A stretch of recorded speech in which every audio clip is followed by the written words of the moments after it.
We don't have an opportunity to see what God is calling us to and how the world sees us. But I found a story really interesting about that I want to share with you today. It says, one morning in 1888, Alfred Nobel, the inventor of dynamite, awoke to read his own obituary. Can you imagine that? That's a great morning, isn't it? The obituary was printed as a result of a simple journalistic error. You see, it was Alfred's brother that had died, and the reporter carelessly reported on the death of the wrong brother. A man would be disturbed under the circumstances. I would say so. But to Alfred, the shock was overwhelming because he saw himself for the first time as the world saw him. The dynamite king, the great industrialist who had made an immense fortune from explosives. This, as far as the general public was concerned, was the entire purpose of Alfred's life.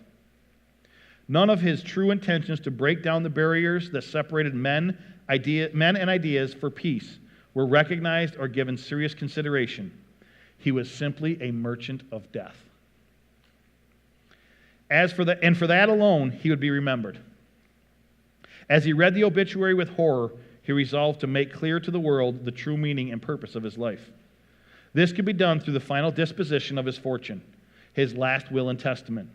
An endowment of 5 annual prizes for outstanding contributions in physics, chemistry, medicine, literature, and peace would be the expression of his life's ideals and ultimately would be why we would remember him.